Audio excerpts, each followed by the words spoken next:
The Fall of the House of Usher, 1839. Son cœur est un luth suspendu.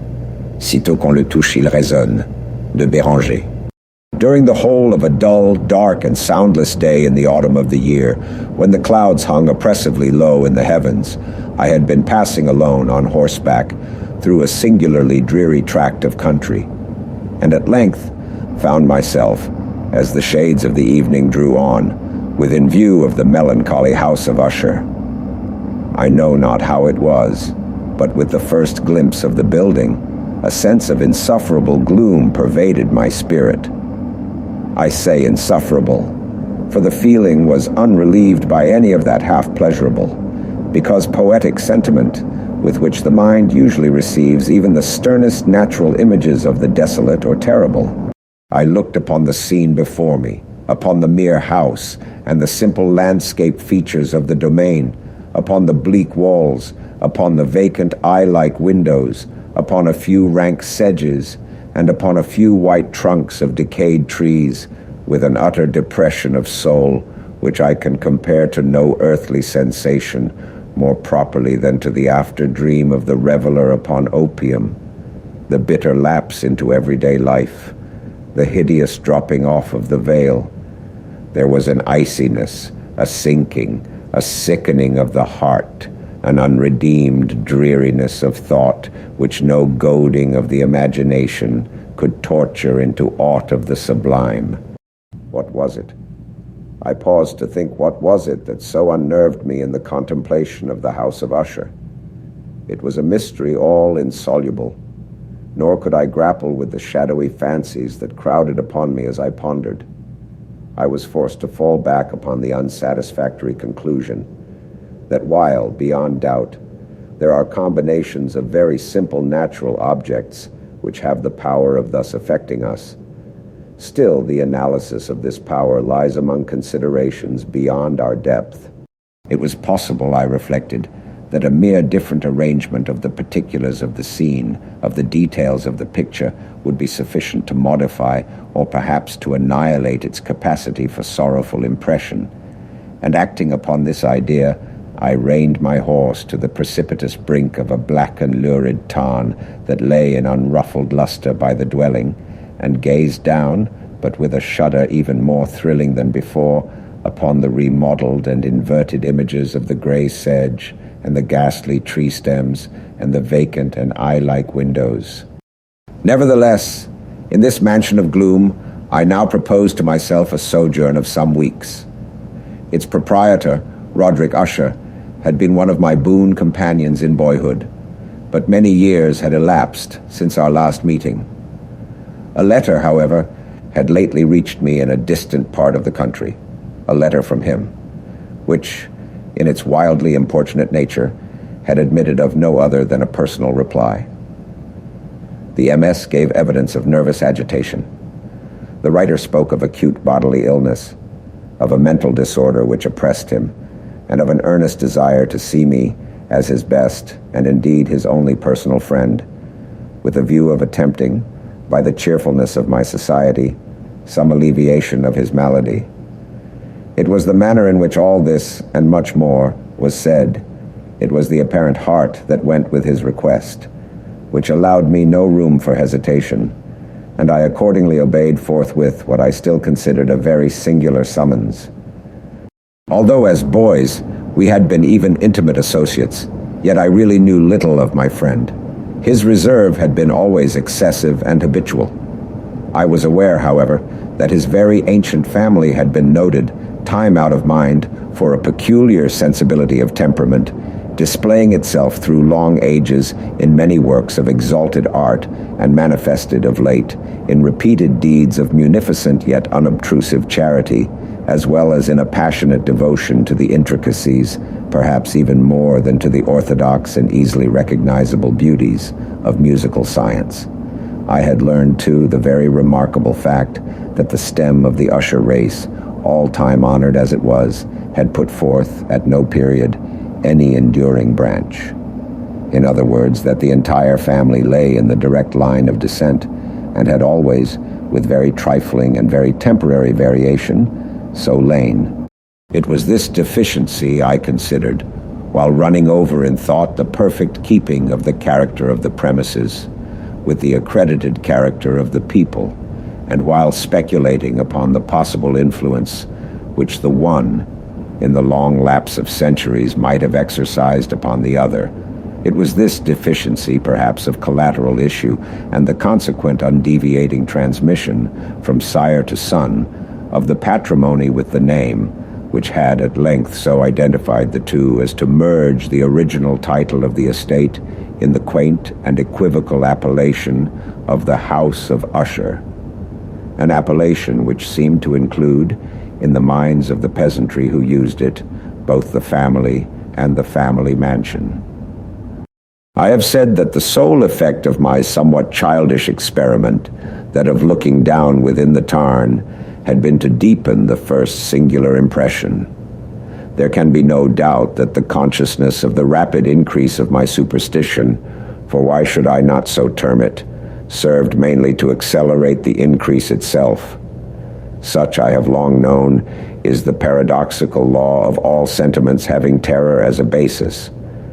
And it might have been for this reason only that when I again uplifted my eyes to the house itself, from its image in the pool, there grew in my mind a strange fancy, a fancy so ridiculous indeed that I but mention it to show the vivid force of the sensations which oppressed me. I had so worked upon my imagination as really to believe that about the whole mansion and domain there hung an atmosphere peculiar to themselves and their immediate vicinity, an atmosphere which had no affinity with the air of heaven, but which had reeked up from the decayed trees and the gray wall and the silent tarn, a pestilent and mystic vapor, dull, sluggish, faintly discernible, and leaden-hued. Shaking off from my spirit what must have been a dream, I scanned more narrowly the real aspect of the building. Its principal feature seemed to be that of an excessive antiquity. The discoloration of ages had been great. Minute fungi overspread the whole exterior, hanging in a fine tangled webwork from the eaves. Yet all this was apart from any extraordinary dilapidation. No portion of the masonry had fallen, and there appeared to be a wild inconsistency between its still perfect adaptation of parts and the crumbling condition of the individual stones. In this there was much that reminded me of the specious totality of old woodwork, which has rotted for long years in some neglected vault, with no disturbance from the breath of the external air. Beyond this indication of extensive decay, however, the fabric gave little token of instability. Perhaps the eye of a scrutinizing observer might have discovered a barely perceptible fissure, which, extending from the roof of the building in front, made its way down the wall in a zigzag direction, until it became lost in the sullen waters of the tarn. Noticing these things, I rode over a short causeway to the house. A servant in waiting took my horse, and I entered the Gothic archway of the hall. A valet of stealthy step thence conducted me in silence through many dark and intricate passages in my progress to the studio of his master.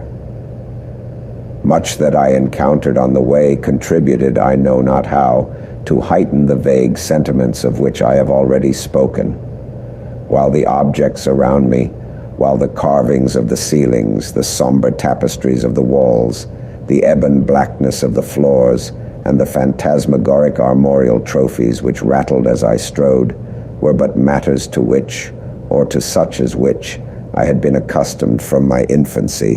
While I hesitated not to acknowledge how familiar was all this, I still wondered to find how unfamiliar were the fancies which ordinary images were stirring up. On one of the staircases, I met the physician of the family. His countenance, I thought, wore a mingled expression of low cunning and perplexity. He accosted me with trepidation and passed on. The valet now threw open a door and ushered me into the presence of his master. The room in which I found myself was very large and lofty. The windows were long, narrow, and pointed, and at so vast a distance from the black oaken floor as to be altogether inaccessible from within. Feeble gleams of encrimsoned light made their way through the trellised panes and served to render sufficiently distinct the more prominent objects around. The eye, however, struggled in vain to reach the remoter angles of the chamber or the recesses of the vaulted and fretted ceiling. Dark draperies hung upon the walls. The general furniture was profuse, comfortless, antique, and tattered. Many books and musical instruments lay scattered about, but failed to give any vitality to the scene. I felt that I breathed an atmosphere of sorrow. An air of stern, deep, and irredeemable gloom hung over and pervaded all. Upon my entrance, Usher arose from a sofa on which he had been lying at full length and greeted me with a vivacious warmth which had much in it, I at first thought, of an overdone cordiality, of the constrained effort of the ennuyé, man of the world. A glance, however, at his countenance convinced me of his perfect sincerity. We sat down, and for some moments while he spoke not, I gazed upon him with a feeling half of pity, half of awe. Surely man had never before so terribly altered in so brief a period as had Roderick Usher. It was with difficulty that I could bring myself to admit the identity of the wan being before me with the companion of my early boyhood. Yet the character of his face had been at all times remarkable. A cadaverousness of complexion, an eye large, liquid, and luminous beyond comparison, lips somewhat thin and very pallid, but of a surpassingly beautiful curve, a nose of a delicate Hebrew model, but with a breadth of nostril unusual in similar formations, a finely molded chin, speaking, in its want of prominence, of a want of moral energy, hair of a more than web-like softness and tenuity. These features, with an inordinate expansion above the regions of the temple, made up altogether a countenance not easily to be forgotten. And now, in the mere exaggeration of the prevailing character of these features, and of the expression they were wont to convey, lay so much of change that I doubted to whom I spoke. The now ghastly pallor of the skin, and the now miraculous luster of the eye, above all things startled and even awed me.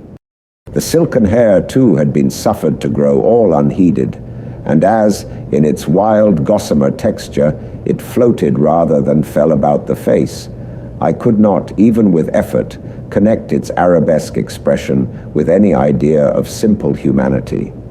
In the manner of my friend, I was at once struck with an incoherence, an inconsistency, and I soon found this to arise from a series of feeble and futile struggles to overcome an habitual trepidancy, an excessive nervous agitation. For something of this nature I had indeed been prepared no less by his letter than by reminiscences of certain boyish traits and by conclusions deduced from his peculiar physical conformation and temperament. His action was alternately vivacious and sullen. His voice varied rapidly from a tremulous indecision, when the animal spirit seemed utterly in abeyance, to that species of energetic concision, that abrupt, weighty, unhurried, and hollow-sounding enunciation, that leaden, self-balanced, and perfectly modulated guttural utterance, which may be observed in the lost drunkard or the irreclaimable eater of opium during the periods of his most intense excitement. It was thus that he spoke of the object of my visit, of his earnest desire to see me, and of the solace he expected me to afford him. He entered at some length into what he conceived to be the nature of his malady. It was, he said, a constitutional and a family evil, and one for which he despaired to find a remedy, a mere nervous affection, he immediately added, which would undoubtedly soon pass off. It displayed itself in a host of unnatural sensations. Some of these, as he detailed them, interested and bewildered me, although perhaps the terms and the general manner of the narration had their weight. He suffered much from a morbid acuteness of the senses. The most insipid food was alone endurable. He could wear only garments of certain texture. The odors of all flowers were oppressive. His eyes were tortured by even a faint light, and there were but peculiar sounds, and these from stringed instruments, which did not inspire him with horror. To an anomalous species of terror, I found him a bounden slave. "I shall perish," said he. "I must perish in this deplorable folly. Thus, and not otherwise, shall I be lost. I dread the events of the future, not in themselves, but in their results. I shudder at the thought of any, even the most trivial incident, which may operate upon this intolerable agitation of soul. I have indeed no abhorrence of danger, except in its absolute effect, in terror. In this unnerved, in this pitiable condition, I feel that the period will sooner or later arrive when I must abandon life and reason together in some struggle with the grim phantasm, fear." I learned, moreover, at intervals and through broken and equivocal hints, another singular feature of his mental condition. He was enchained by certain superstitious impressions in regard to the dwelling which he tenanted, and whence for many years he had never ventured forth, in regard to an influence whose supposititious force was conveyed in terms too shadowy here to be restated, an influence which some peculiarities in the mere form and substance of his family mansion had, by dint of long sufferance, he said, obtained over his spirit, an effect which the physique of the gray walls and turrets, and of the dim tarn into which they all looked down, had at length brought about upon the morale of his existence.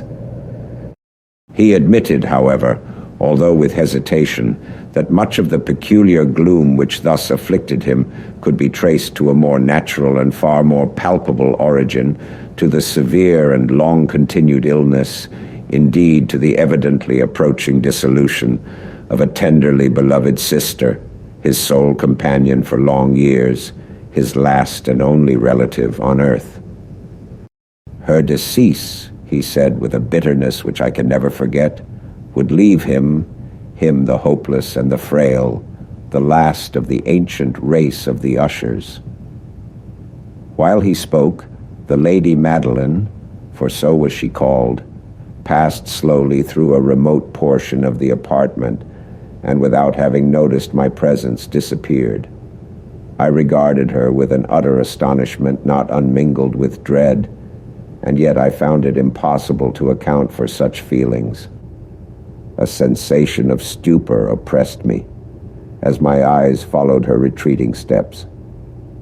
When a door at length closed upon her, my glance sought instinctively and eagerly the countenance of the brother. But he had buried his face in his hands, and I could only perceive that a far more than ordinary wanness had overspread the emaciated fingers through which trickled many passionate tears. The disease of the Lady Madeline had long baffled the skill of her physicians. A settled apathy, a gradual wasting away of the person, and frequent, although transient, affections of a partially cataleptical character were the unusual diagnosis. Hitherto she had steadily borne up against the pressure of her malady, and had not betaken herself finally to bed. But on the closing in of the evening of my arrival at the house, she succumbed, as her brother told me at night with inexpressible agitation, to the prostrating power of the destroyer, and I learned that the glimpse I had obtained of her person would thus probably be the last I should obtain, that the lady, at least while living, would be seen by me no more. For several days ensuing, her name was unmentioned by either Usher or myself, and during this period I was busied in earnest endeavors to alleviate the melancholy of my friend. We painted and read together, or I listened as if in a dream to the wild improvisations of his speaking guitar, and thus, as a closer and still closer intimacy admitted me more unreservedly into the recesses of his spirit, the more bitterly did I perceive the futility of all attempt at cheering a mind from which darkness, as if an inherent positive quality, poured forth upon all objects of the moral and physical universe in one unceasing radiation of gloom. I shall ever bear about me a memory of the many solemn hours I thus spent alone with the master of the house of Usher. Yet I should fail in any attempt to convey an idea of the exact character of the studies or of the occupations in which he involved me or led me the way. An excited and highly distempered ideality threw a sulphurous luster over all. His long improvised dirges will ring forever in my ears. Among other things, I hold painfully in mind a certain singular perversion and amplification of the wild air of the last waltz of von Weber, from the paintings over which his elaborate fancy brooded, and which grew, touch by touch, into vaguenesses at which I shuddered the more thrillingly, because I shuddered knowing not why. From these paintings, vivid as their images now are before me, I would in vain endeavor to adduce more than a small portion, which should lie within the compass of merely written words. By the utter simplicity, by the nakedness of his designs, he arrested and overawed attention. If ever mortal painted an idea, that mortal was Roderick Usher. For me, at least, in the circumstances then surrounding me, there arose out of the pure abstractions which the hypochondriac contrived to throw upon his canvas an intensity of intolerable awe, no shadow of which felt I ever yet in the contemplation of the certainly glowing yet too concrete reveries of Fuseli. One of the phantasmagoric conceptions of my friend, partaking not so rigidly of the spirit of abstraction, may be shadowed forth, although feebly, in words. A small picture presented the interior of an immensely long and rectangular vault or tunnel with low walls, smooth, white, and without interruption or device. Certain accessory points of the design served well to convey the idea that this excavation lay at an exceeding depth below the surface of the earth. No outlet was observed in any portion of its vast extent, and no torch or other artificial source of light was discernible. Yet a flood of intense rays rolled throughout, and bathed the whole in a ghastly and inappropriate splendor. I have just spoken of that morbid condition of the auditory nerve which rendered all music intolerable to the sufferer, with the exception of certain effects of stringed instruments. It was, perhaps, the narrow limits to which he thus confined himself upon the guitar, which gave birth, in great measure, to the fantastic character of his performances. But the fervid facility of his impromptus could not be so accounted for. They must have been and were in the notes as well as in the words of his wild fantasias, for he not unfrequently accompanied himself with rhymed verbal improvisations, the result of that intense mental collectedness and concentration to which I have previously alluded as observable only in particular moments of the highest artificial excitement. The words of one of these rhapsodies I have easily remembered. I was, perhaps, the more forcibly impressed with it as he gave it, because in the under or mystic current of its meaning, I fancied that I perceived, and for the first time, a full consciousness on the part of Usher of the tottering of his lofty reason upon her throne.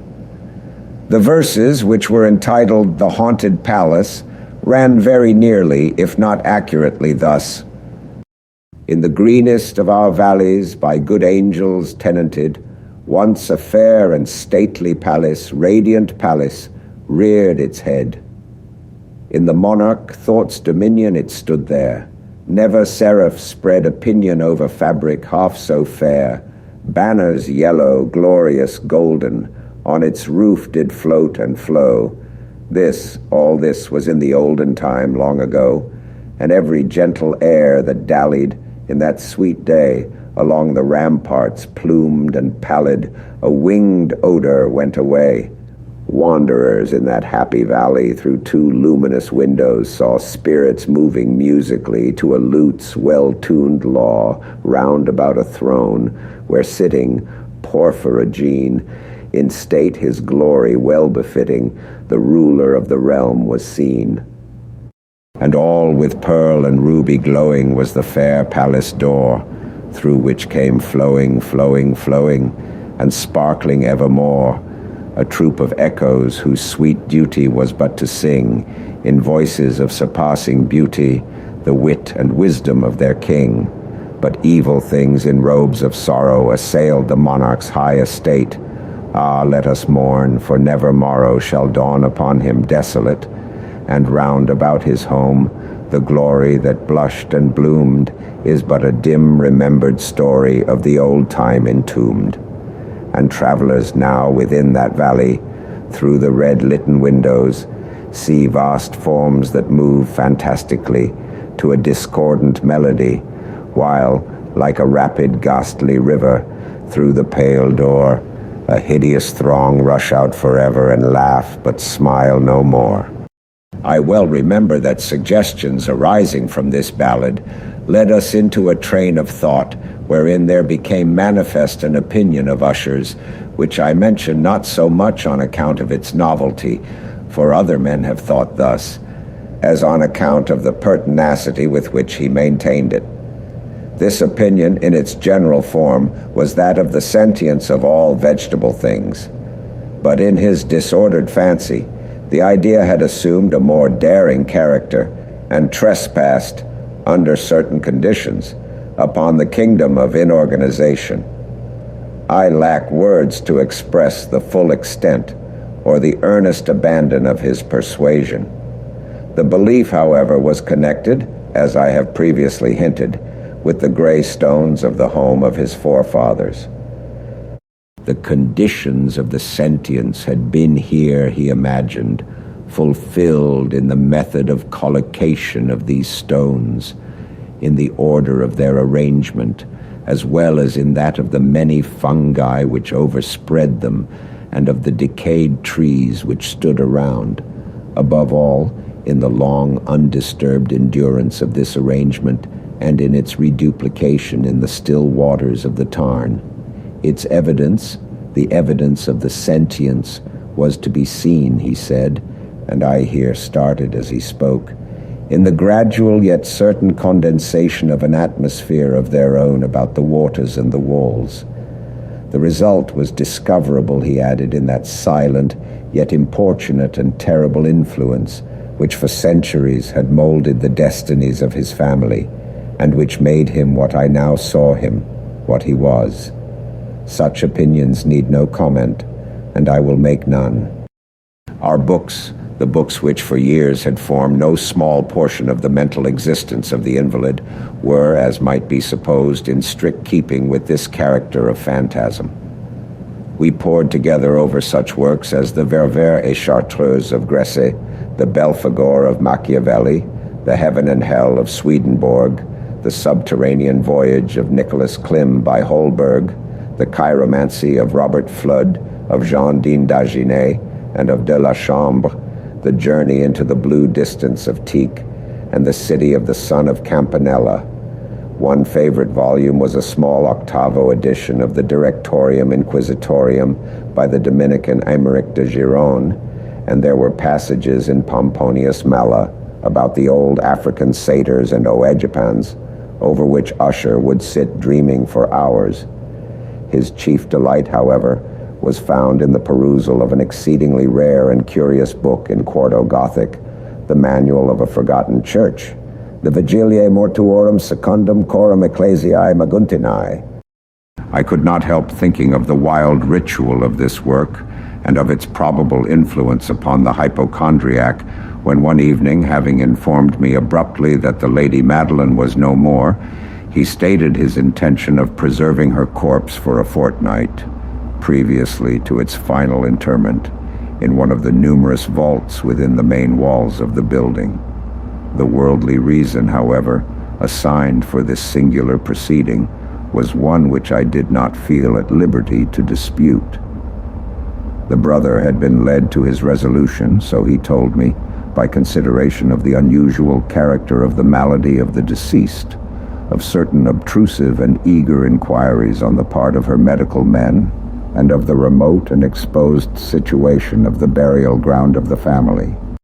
I will not deny that when I called to mind the sinister countenance of the person whom I met upon the staircase on the day of my arrival at the house, I had no desire to oppose what I regarded as at best but a harmless and by no means an unnatural precaution.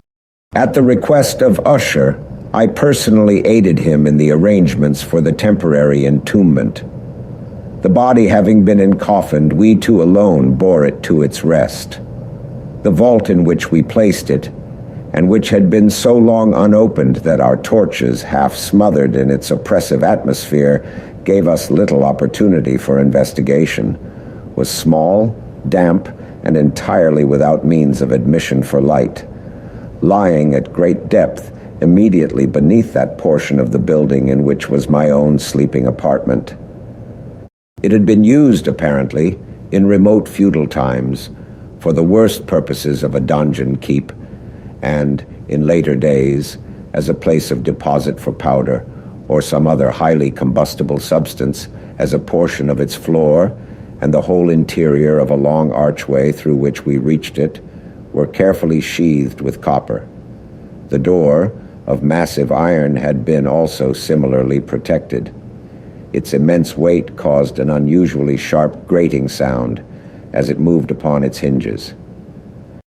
Having deposited our mournful burden upon trestles within this region of horror, we partially turned aside the yet unscrewed lid of the coffin and looked upon the face of the tenant.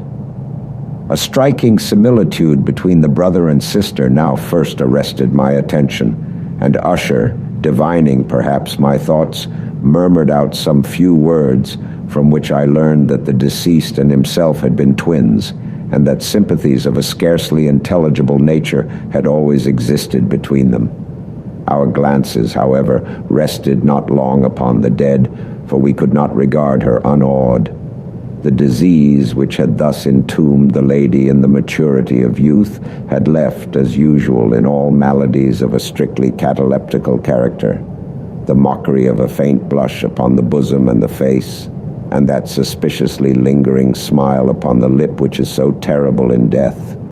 We replaced and screwed down the lid, and having secured the door of iron, made our way with toil into the scarcely less gloomy apartments of the upper portion of the house. And now, some days of bitter grief having elapsed, an observable change came over the features of the mental disorder of my friend. His ordinary manner had vanished. His ordinary occupations were neglected or forgotten. He roamed from chamber to chamber with hurried, unequal, and objectless step. The pallor of his countenance had assumed, if possible, a more ghastly hue, but the luminousness of his eye had utterly gone out. The once occasional huskiness of his tone was heard no more, and a tremulous quaver, as if of extreme terror, habitually characterized his utterance. There were times, indeed, when I thought his unceasingly agitated mind was laboring with some oppressive secret, to divulge which he struggled for the necessary courage. At times, again, I was obliged to resolve all into the mere inexplicable vagaries of madness, for I beheld him gazing upon vacancy for long hours in an attitude of the profoundest attention, as if listening to some imaginary sound. It was no wonder that his condition terrified, that it infected me.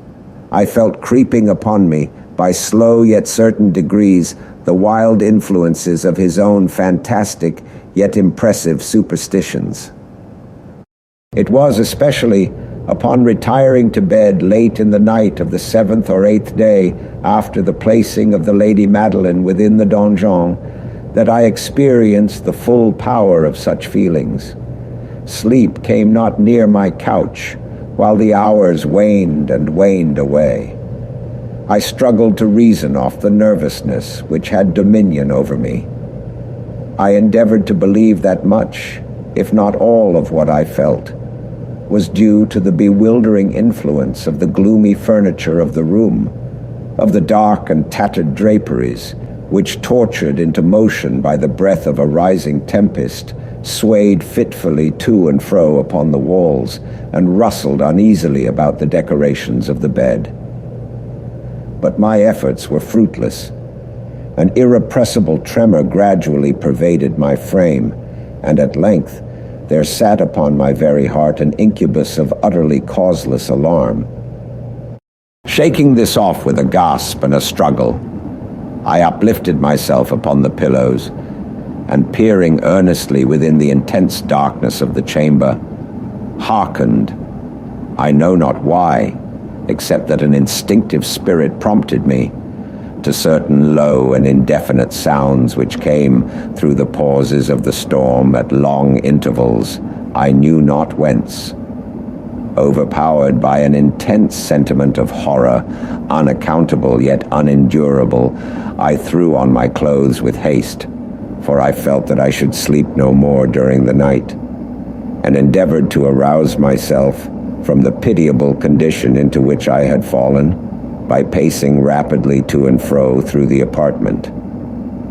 I had taken but few turns in this manner when a light step on an adjoining staircase arrested my attention. I presently recognized it as that of Usher.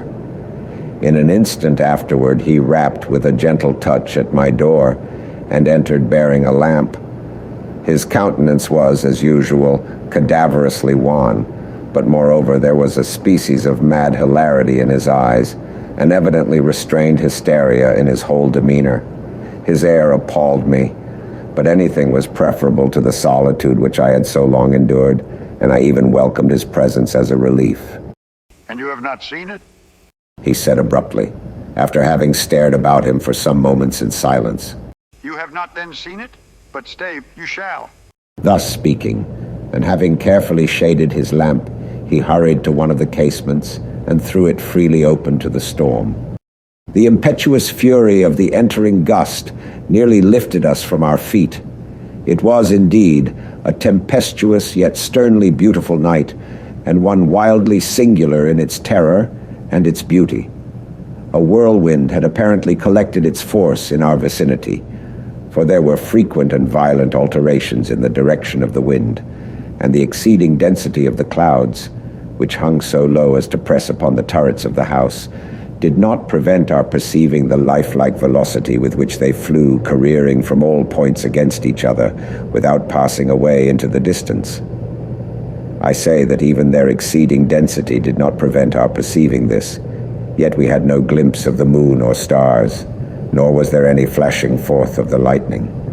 But the undersurfaces of the huge masses of agitated vapor, as well as all terrestrial objects immediately around us, were glowing in the unnatural light of a faintly luminous and distinctly visible gaseous exhalation which hung about and enshrouded the mansion.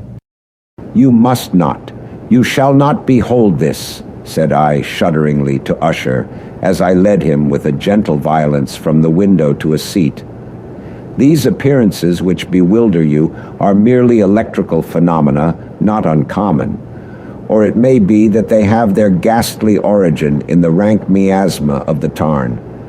Let us close this casement. The air is chilling and dangerous to your frame. Here is one of your favorite romances.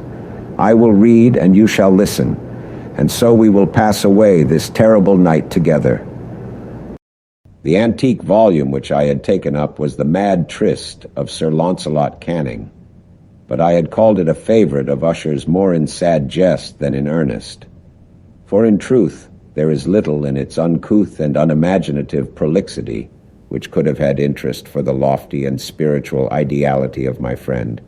It was, however, the only book immediately at hand, and I indulged a vague hope that the excitement which now agitated the hypochondriac might find relief, for the history of mental disorder is full of similar anomalies, even in the extremeness of the folly which I should read. Could I have judged indeed by the wild, overstrained air of vivacity with which he hearkened, or apparently hearkened, to the words of the tale, I might well have congratulated myself upon the success of my design. I had arrived at that well-known portion of the story where Ethelred, the hero of the tryst, having sought in vain for peaceable admission into the dwelling of the hermit, proceeds to make good an entrance by force.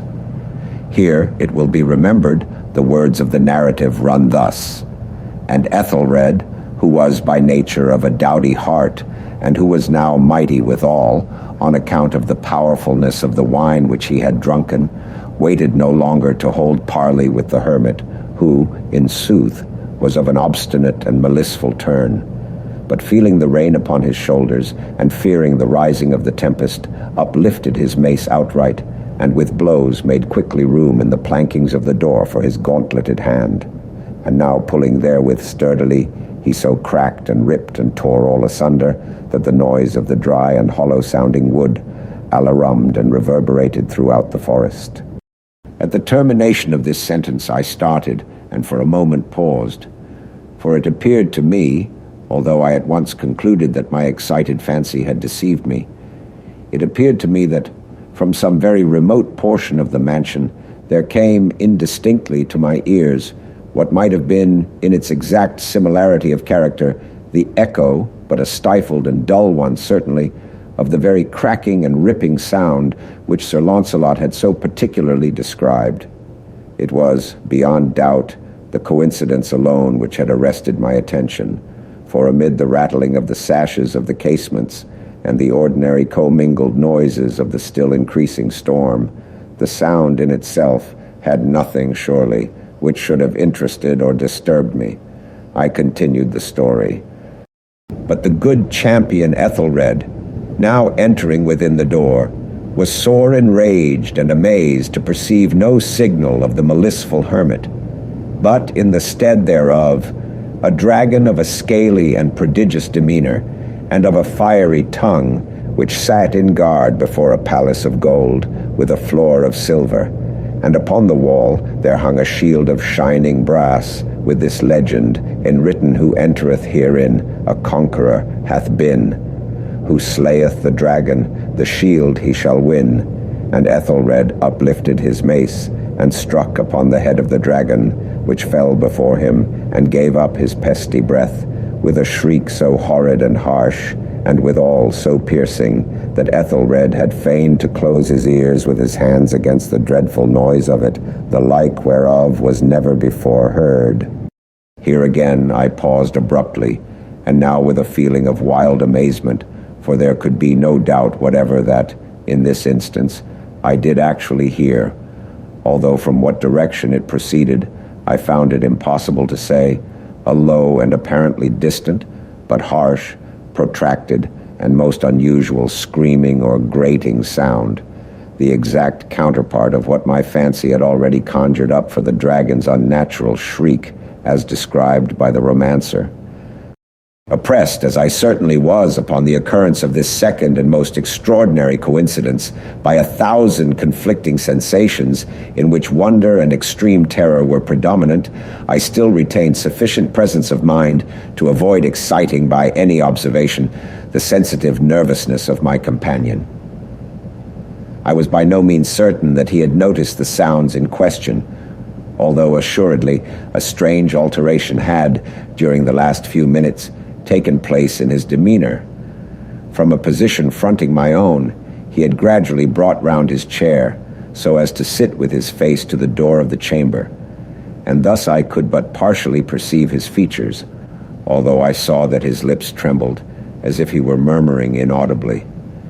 His head had dropped upon his breast, yet I knew that he was not asleep, from the wide and rigid opening of the eye, as I caught a glance of it in profile. The motion of his body, too, was at variance with this idea, for he rocked from side to side with a gentle yet constant and uniform sway. Having rapidly taken notice of all this, I resumed the narrative of Sir Launcelot, which thus proceeded. And now, the champion, having escaped from the terrible fury of the dragon, bethinking himself of the brazen shield, and of the breaking up of the enchantment which was upon it, removed the carcass from out of the way before him, and approached valorously over the silver pavement of the castle to where the shield was upon the wall, which in sooth a feet upon the silver floor, with a mighty great and terrible ringing sound. No sooner had these syllables passed my lips than, as if a shield of brass had indeed at the moment fallen heavily upon a floor of silver, I became aware of a distinct, hollow, metallic, and clangorous, yet apparently muffled reverberation. Completely unnerved, I leaped to my feet, but the measured rocking movement of Usher was undisturbed. I rushed to the chair in which he sat. His eyes were bent fixedly before him, and throughout his whole countenance there reigned a stony rigidity. But as I placed my hand upon his shoulder, there came a strong shudder over his whole person. A sickly smile quivered about his lips, and I saw that he spoke in a low, hurried, and gibbering murmur, as if unconscious of my presence. Bending closely over him, I at length drank in the hideous import of his words. Not hear it? Yes, I hear it and have heard it. Long, many minutes, many hours, many days have I heard it. Yet I dared not. Oh, pity me, miserable wretch that I am. I dared not speak. We have put her living in the tomb. Said I not that my senses were acute? I now tell you that I heard her first feeble movements in the hollow coffin. I heard them many days ago, yet I dared not speak.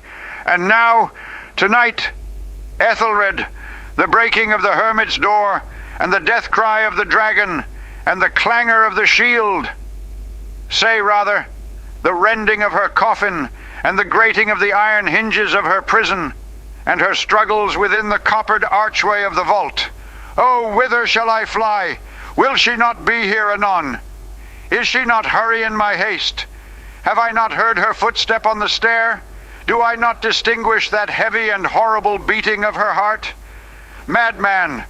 Here he sprang furiously to his feet and shrieked out his syllables as if in the effort he were giving up his soul. Madman, I tell you that she now stands without the door. As if in the superhuman energy of his utterance, there had been found the potency of a spell. The huge antique panels to which the speaker pointed threw slowly back, upon the instant, their ponderous and ebony jaws. It was the work of the rushing gust. But then without those doors, there did stand the lofty and enshrouded figure of the Lady Madeline of Usher. There was blood upon her white robes, and the evidence of some bitter struggle upon every portion of her emaciated frame. For a moment she remained trembling and reeling to and fro upon the threshold, then, with a low moaning cry, fell heavily inward upon the person of her brother, and in her violent and now final death agonies bore him to the floor a corpse, and a victim to the terrors he had anticipated. From that chamber and from that mansion I fled aghast.